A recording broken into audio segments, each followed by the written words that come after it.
Wake that ass up. Early in the morning. The Breakfast Club. Morning, everybody. It's DJ Envy, Angela Yee, Charlamagne the Guy. We are the Breakfast Club. We got a special guest on the line this morning, a couple of brothers. We have Thomas Dortch Jr. He's the chairman of the board for 100 Black Men of America Incorporated. And also we have Otis Threatt joining us this morning. Good morning, guys. Good morning. How's everything? It's marvelous. It's a wonderful sunny day here in Atlanta, Georgia. No complaints. Now, for people that don't know, what is the organization 100 Black Men of America? And y'all got way more than 100 black men in the organization. So let's break it down, and let's break down the name and what you brothers do for the community. Well, we have thousands of members. We actually got our start, our first chapter in New York, 1963, founded by the late Jackie Robinson, the late Mayor David Dinkins, Edison Wingate. But the key is they came together in 63 dealing with some of the same issues we're dealing with today. And it was dealing with public safety. And at that time in 63, black police officers could not arrest white citizens unless they had a white police officer with them. And on this particular day in 63, one of our brothers was at the scene of the crime, arrested the white citizen, and there was an uproar in the department. And so all of these men came together. They changed the paradigm in the public safety department in New York. And at the end of the year, the question was, will we stay together? They said yes. So the next question was, what shall we call ourselves? And David Dinkins said, we'll call ourselves who we are, 100 Black Men. Wow. And that gave rise to 100 Black Men Incorporated in New York. And in 1986, with 9 chapters, we came together and created 100 Black Men of America. Today, we have 103 chapters. We're in Africa, England, the Caribbean islands, over 125,000 young people in our mentoring program, and about 8,000 members who make a difference. And so what we do is, our whole motto is, what they see is what they'll be. And we're real men given real time. And of course, we have what is for the future. Everything we do must fit in those 4 categories: education, mentoring, health and wellness, and economic empowerment with an overlay of leadership development. And the organization is moving, and we are really real men who are investing the time all over. We got everybody from professional athletes, retired athletes, corporate execs, Ken Chenault. All of these people have been a part of this great organization, making a difference. So what's the overall theme of this year's conference? Well, the theme for this year's conference, Otis, why don't you just lay that on us? Yeah, this year is time to act. We ain't come to see you, Otis. Hey, I'm here. It's time to act, adapt, again, challenge and triumph. And that basically is that we can't be sitting on the sidelines, those who have not been, to sit on the sideline and just watch what's going on. They've got to be engaged, got to be involved. We got to fight to win. And then, of course, we've got to challenge those issues, even as we did when the previous president wanted to divide this nation and the issue of racism. We were right there dealing with it then. And the last thing is this whole issue on COVID-19 with this challenge is that we cannot continue to spread the myths. I got my second vaccine shot 4 months ago, Pfizer, no side effects. But if you've had almost 600,000 people to die from this virus, why would you be afraid of maybe 2 days of discomfort if you have 2 days? Understanding because you're black, and that's the other myth, black people don't get COVID-19. Look at how many of our people have died. We've been leading the number of deaths in this nation, a lot because of precondition. But the key for us is that we've got to step up, we got to stand up, and we got to act, just as we also have to deal with the whole political arena while we aren't being partisan. If you look at the efforts that took place right here in Georgia, the 100 was engaged with the Divine Nine, engaged with NAACP and everybody, and we delivered like never before on the elections for the first African-American U.S. Senator. And of course, we made the decisive votes that helped us to get this country back on track. Now, the Biden cabinet, has the Biden cabinet reached out because of you guys' influence? And what do you think, how the Biden cabinet is doing so far? Well, first of all, his first 100 days, and I encourage everybody to look at what happened. It is a drastic difference from what we put up with for 4 years. And this is not partisan. This is about the reality. That president that we had, again, just felt like he was on stage for a reality show. And so what we've done, as a matter of fact, Vice President Harris was with us in Vegas before she became the nominee for VP. She spoke at our convention. She's been a friend with President Biden. By the way, in Las Vegas, the 100 Black Men of America were co-hosts of the debate when he was with President Obama. When they had the presidential debates, we were one of the co-hosts in Vegas that year. Mm-hmm. But we worked with him.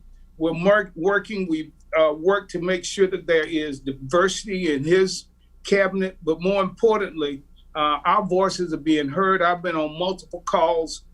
Several of our members have been on multiple calls. So we're trying to make a difference. But to change what we've been up against for 4 years is not going to happen just in 6 months. But I think we're headed in the right direction. Absolutely.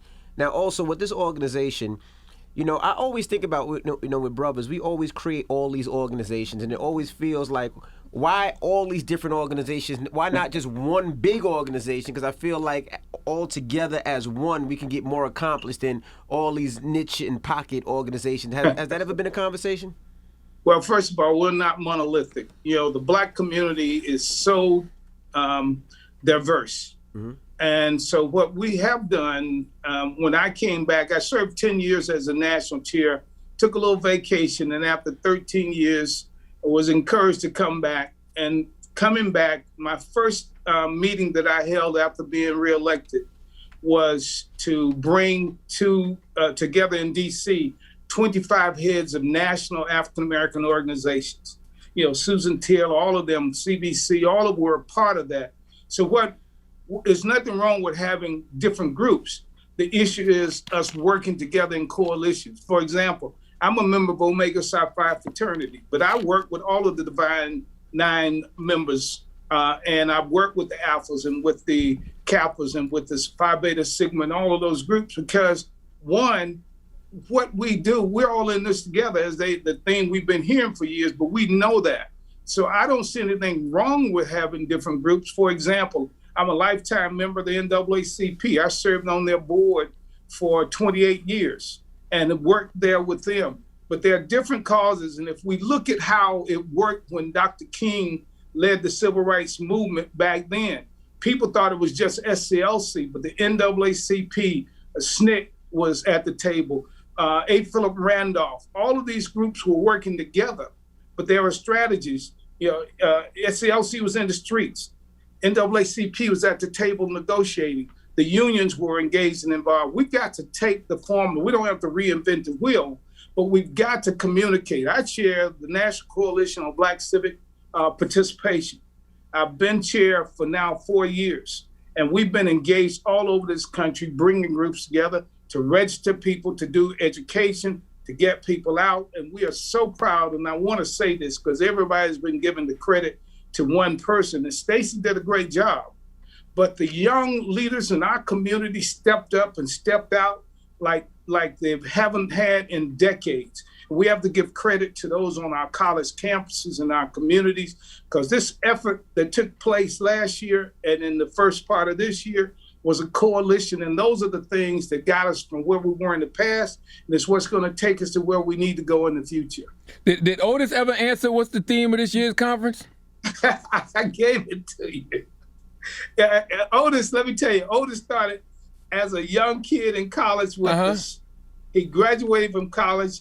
I hired him. He worked for the 100. Then he worked for Atlanta. Now Otis has his own business. I have to try and borrow money from Otis because Otis, as they say, is a big-time business man. Well, one of y'all explain to us what's the four for the future.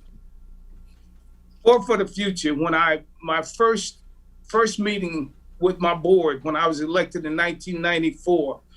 At that time, people were calling us all over for all kinds of things. When you said Black men, they just figured, oh, we want them. And so there were so many different groups, so many causes. And so what I thought was important, that we needed to be strategic. And so I presented to the board in that first meeting that we need to be focused.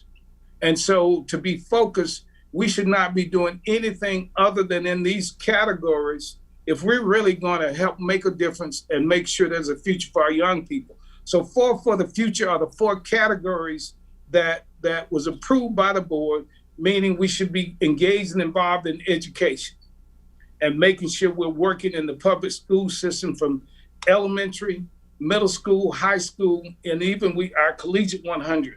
We also said mentoring. Mentoring is our cornerstone. I wouldn't be where I am today had it not been for those who mentored me. And they mentored me long before the phrase mentoring was coined.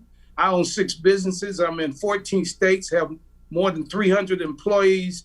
I've enjoyed life to the fullest because my mentors have been there. I worked for the U.S. Senate, the first African-American state director for any U.S. senator. I worked for Governor Jimmy Carter, George Busby. I've been engaged and involved, but all of that was about mentoring. Andrew Young brought me into his office as an intern when I was in graduate school. So mentoring is the key in every chapter that we bring in must have mentoring. Then the next is health and wellness. And as a businessman, as I say to so many people, what good is your wealth without your health? Mm-hmm. And so in our community, we have so many health disparities that we can change that. We can't just blame other folks. So health and wellness is so critical. We have our new healthcare 2.0, but we're dealing with the problem of diabetes. The obesity that is a major problem in our, when we look at our blood pressure, high blood pressure. There's so many things in our community. So we're working to get us focused and understanding that little fat baby, when it becomes an adult, if we don't get it right, it's going to have adult diseases. And then the last piece is economic empowerment. Black people aren't poor. If it weren't for us, with that more than $2 trillion that we earn every year that's infused into the economy, and it goes out of our community, we got to keep that money in our community. We got to build our community. We got to quit begging folks to come and do for us the things we can and must do for ourselves. We were entrepreneurs. Civilization began in Africa, not in the slave fields in this country for us.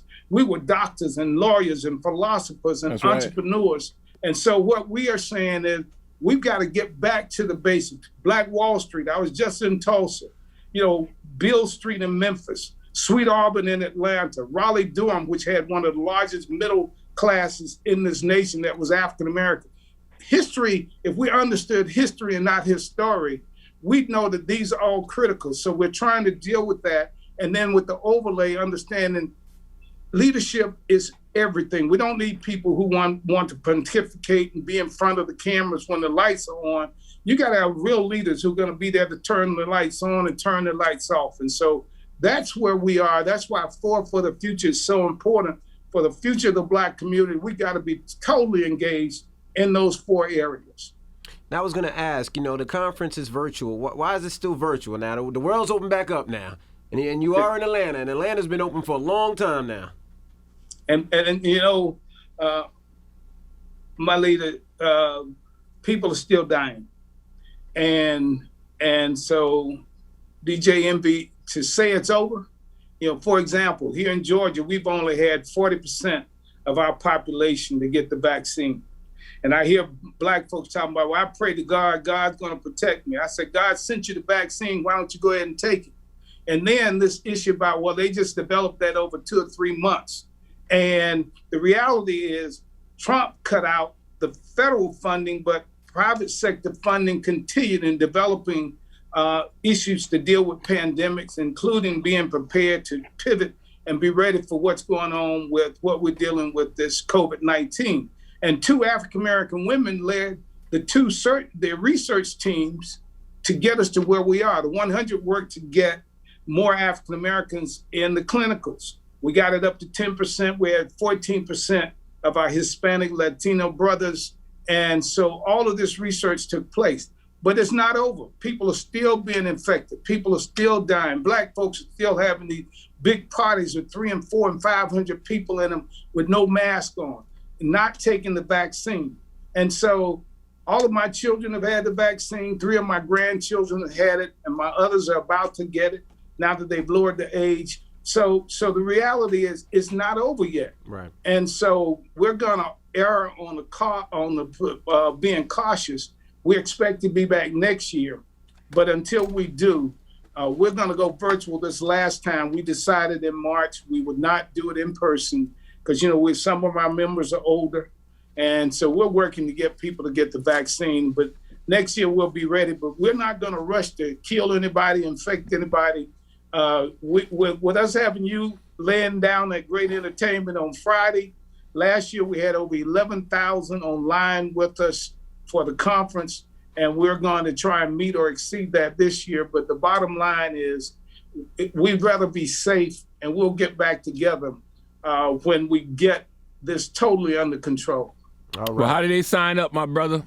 Now, I'm going to let Otis give him the website. Otis, pass it to the young man. Yeah, I got to let my mentee kind of get in on something. But OT, give us the... Yes, you can go to 100blackmen.org to sign up for the conference, 100blackmen.org, and there's a landing page to the conference. As Chairman Dortch Mitchell will be partying with DJ Envy on Friday night. So we're looking forward to that. That's and right. It's free.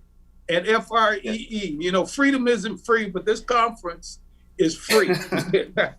Well, we appreciate you, brothers, for joining in and keep doing the work. And anytime you need us, just give us a ring. We here for you, brothers. And look, we're looking forward to having you in as part of the 100 family. That's coming very soon. But thank you for all that you do. Thank both of you for the Breakfast Club and tell Angela, thank you.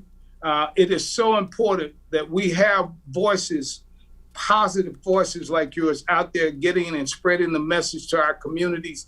And you've been doing that. This is not something you just started last night. See that Hampton University. You see that, right?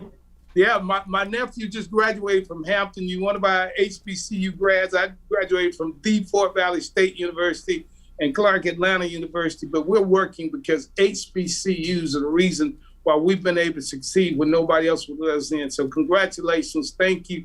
And of course, Hampton, a great university. There we go. All right. Well, appreciate you, brothers, and we'll see you this weekend. It's the Breakfast Club. Good morning.